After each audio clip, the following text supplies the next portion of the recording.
মৰমৰ ছাত্ৰ-ছাত্ৰীসকল let's learn together YouTube চেনেলটোলৈ তোমালোকক স্বাগতম জনাইছোঁ। আজি মই তোমালোকৰ বাবে লৈ আহিছোঁ এ লেটাৰ টু গডৰ পাঠভিত্তিক 10টা প্ৰশ্ন। তোমালোকে এই প্ৰশ্নকেইটা পঢ়াৰ আগতেই এই ডেছক্ৰিপশ্যনত তোমালোকে এই লেটাৰ টু গড পাঠটো মই অসমীয়াত কেনেকৈ এক্সপ্লেনেশ্যন কৰিছিলোঁ দিয়া আছে লিংকটো। তোমালোকে সেই লিংকটোত ক্লিক কৰি প্ৰথমতে পাঠটো পঢ়ি লোৱা। তাৰপিছত তোমালোকে কলম বহি উলিয়াই পেলানি প্ৰশ্নকেইটা ধুনীয়াকৈ নোট কৰি যাবা আৰু কুৱেশ্যনবোৰ তোমালোকে 2-3 বাৰ পঢ়িবা, লাগিলে 4-5 বাৰো পঢ়িবা দিনটো দেই। পঢ়ি ভালকৈ তোমালোকে মনত ৰাখি ল'বা। প্ৰথম কুৱেশ্যনটো হৈছে what did Lencho hope for, অৰ্থাৎ লেঞ্চো কি আশা কৰিছিলে। তোমালোকে যদি টেক্সট বুকখন মেলি চোৱা তাৰ প্ৰথম কুৱেশ্যনটো এইটোৱে পাবা।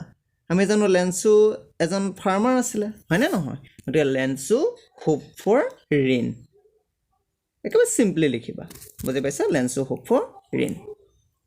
নেক্সট কুৱেশ্যনটো দিছে why did Lencho say the raindrops were like a new coins, লেঞ্চে বৰষুণৰ টোপালবোৰ কিয় নতুন মুদ্ৰাৰ দৰে বুলি কৈছিলে? কি কাৰণে কৈছিলে চাবাচোন। Lencho's fields needed rain before harvesting, as raindrops would have helped in getting a better harvest, he would be able to earn a good amount of money by selling the harvest. This is the reason why Lenso considers the raindrops as the new coins falling from the sky. অৰ্থাৎ কি লেঞ্চোৰ পথাৰত শস্য চপোৱাৰ আগতে বৰষুণৰ প্ৰয়োজন আছিলে, আৰু যিহেতু বৰষুণৰ টোপালবোৰে যদি ভাল শস্য চপোৱাত সহায় কৰে তেন্তে সেই শস্যখিনি বিক্ৰী কৰি লেঞ্চে ভাল পৰিমাণৰ ধন উপাৰ্জন কৰিব পাৰিব, হয়নে নহয়? এইকাৰণেই লেঞ্চে বৰষুণৰ টোপালবোৰক আকাশৰ পৰা নতুন মুদ্ৰা হিচাপে বিবেচনা কৰিছিল। বুজি পাইছানে এনচাৰটো? তোমালোকে এইটো 2-3 বাৰ পঢ়িবা দেই। থাৰ্ড কুৱেশ্যনটো কি দিছে? How did the rain change what happen to Lencho's field, বৰষুণ কেনেকৈ পৰিৱৰ্তন হৈছিলে আৰু লেঞ্চৰ পথাৰখনত কি ঘটিছিলে? এনচাৰটো কি? যে the rain change into hail storm, বৰষুণ কিহলৈ পৰিৱৰ্তন হৈছিলে? শিলাবৃষ্টিলৈ পৰিৱৰ্তন হৈছিলে। তাৰ পথাৰখনত কি হৈছিলে? The hail rain on the valley for an hour and flowers were gone from the plants. Lenso's field was totally destroyed. কি হৈছিলে? 1 ঘণ্টা ধৰি উপত্যকাটোত শিলাবৃষ্টি হৈছিলে আৰু কি হৈছিলে? যে ফুলবোৰ গছবোৰৰ পৰা সৰি পৰিছিলে আৰু লেঞ্চোৰ পথাৰখন সম্পূৰ্ণ নষ্ট হৈ গৈছিলে, সম্পূৰ্ণ ধ্বংস হৈ গৈছিলে। What were Lenso's feelings when the hail stopped? 4 number কুৱেশ্যনটো কি দিছে? যে যেতিয়া শিলাবৃষ্টি নোহোৱা হৈছিলে লেঞ্চোৰ কি অনুভৱ হৈছিলে? এনচাৰটো কি? Lenso's field was totally destroyed and his soul was filled with sadness. যে লেঞ্চোৰ পথাৰখন সম্পূৰ্ণৰূপে নষ্ট হৈছিলে আৰু তেওঁৰ মনটো কিহেৰে ভৰি পৰিছিলে? দুখ, বেজাৰ ইত্যাদি ভৰি পৰিছিলে। আৰু কি হৈছিলে? He was worried about lack of food for the coming year. আগন্তুক বছৰত যে তাৰ খাদ্যৰ নাটনি হ'ব তাকে ভাবি সি কি হৈছিলে? চিন্তিত হৈছিলে। 5 নম্বৰ কুৱেশ্যনটো কি দিছে? যে who or what did Lenso have faith in? What did he do? Lencho কাৰোবা কিহৰ ওপৰত বিশ্বাস আছিলে?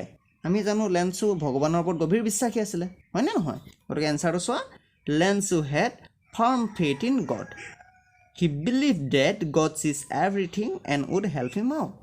লেঞ্চো ভগৱানৰ ওপৰত দৃঢ় বিশ্বাস আছিলে। সি বিশ্বাস কৰিছিলে যে ভগৱানে সকলো দেখি আছে আৰু তাকো সহায় কৰিব।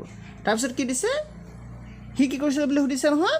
He wrote a letter to God, explained his situation and asked 100 pesos from him to sow his field again. আৰু ভগৱানৰ পৰা সি কি কৰিছিলে? 100 pesos বিচাৰি পেলানি ভগৱানলৈ বুলি এখন চিঠি লিখিছিলে তাৰ শস্যখিনি পুনৰ পথাৰত ৰুবৰ বাবে। বুজি পাইছা? নম্বৰ 6 কুৱেশ্যনটো কি দিছে? হু ৰিড দ্য লেটাৰ, অৰ্থাৎ চিঠিখন কোনে পঢ়িছিলে? The postmaster read the letter, পোষ্টমাষ্টাৰজনে চিঠিখন পঢ়িছিলে, হয়নে নহয়? 7 কুৱেশ্যনটো কি সুধিছে আমাক? What did the postmaster do then, পোষ্টমাষ্টাৰজনে চিঠিখন পঢ়াৰ পাছত কি কৰিছিলে, মানে সেইটো কুৱেশ্যন সুধিছে। মানে পোষ্টমাষ্টাৰজনে তেতিয়া কি কৰিছিলে যেতিয়া চিঠিখন পঢ়িছিলে? The postmaster tried to help Lencho by collecting some amount of pesos for Lencho and he himself also gave part of his salary and sended it to Lencho. মানে পোষ্টমাষ্টাৰজনে কি কৰিছিলে? লেঞ্চোক অলপ সহায় কৰিব বিচাৰিছিলে, গতিকে তেওঁ এমপ্লয়িজবিলাকৰ পৰা কিছুমান পইচা, কিছুমান পেছছ সংগ্ৰহ কৰিছিলে। আৰু পোষ্টমাষ্টাৰজন এজন দয়ালু ব্যক্তি আছিলে, গতিকে তেওঁ নিজৰ চেলাৰীৰ পৰা এটা অংশ বুলি লেঞ্চোলৈ পঠিয়াই দিছিলে। 8 নম্বৰ কুৱেশ্যনটো কি সুধিছে? Was Lencho surprised to find a letter for him with money in it, টকাৰ কেইটাৰ সৈতে লেঞ্চোৱে চিঠিখন পাই আচৰিত হৈছিলেনে? লেঞ্চু মুঠিও আচৰিত হোৱা নাছিলে হয়নে নহয় গতিকে কি এনচাৰটো Lencho had deep faith in God so' he was not surprised to see the letter from God with money inside it he was totally sure that the letter came from God অৰ্থাৎ কি কৈছে যে লেঞ্চুৰ ভগৱানৰ ওপৰত গভীৰ বিশ্বাস আছিলে হয়নে নহয় গতিকে সি মুঠিও আচৰিত হোৱা নাছিলে চিঠিখনৰ সৈতে টকাকেইটা পায় সি ভাবিছিলে যে চিঠিখন আচলতে ভগৱানৰ পৰাহে আহিছিলে যিহেতু তেওঁৰ সম্পূৰ্ণ বিশ্বাস কাৰ ওপৰত আছিলে ভগৱানৰ ওপৰত আছিলে গতিকে চিঠিখন ভগৱানে পঠিয়াইছে বুলি সি ভাবিছিলে হোৱাট মেড হিম এংগ্ৰি লেঞ্চুৰ কিয় খং উঠিছিলে যদিও টকাকেইটা পাইছিলে কিয় খং উঠিছিলে answer Lencho became angry when he counted the money as he found 70 pesos inside the envelope লেঞ্চুৱে যেতিয়া টকাকেইটা গণনা কৰিছিলে সি 70 pesosহে পাইছিলে খামটোৰ ভিতৰত he thought that the post office employees have stolen the rest of the amount মানে কি 100 pesos বিচাৰিছিলে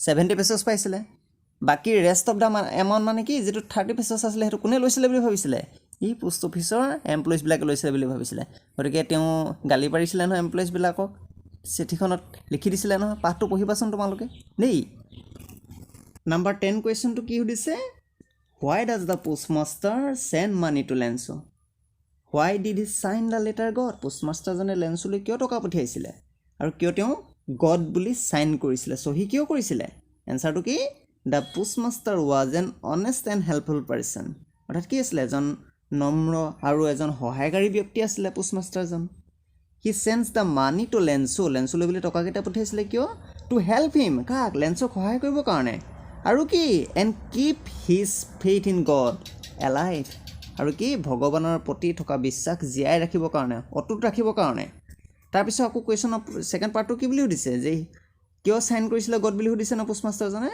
যে he sign the letter God পোষ্টমাষ্টাৰজনে গড বুলি চাইন কেলৈ কৰিছিলে to convey a message that God had himself written a letter যে ভগৱানে চিঠিখন নিজেই লিখিছে আৰু লেঞ্চুলৈ বুলি পঠাই দিছে সেই ভাৱটো সেই বাৰ্তাটো দিবৰ কাৰণেই পোষ্টমাষ্টাৰজনে কেৱল গড বুলিহে চাইন কৰিছিলে দেই এইকেইটাই হৈছে কুৱেশ্যনকেইটা তোমালোকে মোৰ ভিডিঅ'বোৰ তোমালোকৰ সহপাঠীবোৰলৈ চেণ্ড কৰিবা বুজি পাইছে যাতে তেওঁলোকো উপকৃত হওক তোমালোকো উপকৃত হোৱা হয়নে নহয় একেলগতে আগবাঢ়ি যোৱা এইটোৱে মূল লক্ষ্য নহয় জানো আৰু চেনেলটো তোমালোকে ছাবস্ক্ৰাইব কৰি দিবা ওচৰতে থকা বেল আইকনটো ধুনীয়াকৈ প্ৰেছ কৰি দিবা যাতে আহিব লগা ভিডিঅ'সমূহ তোমালোকে নটিফিকেশ্যনৰ জৰিয়তে প্ৰথমতেই পোৱা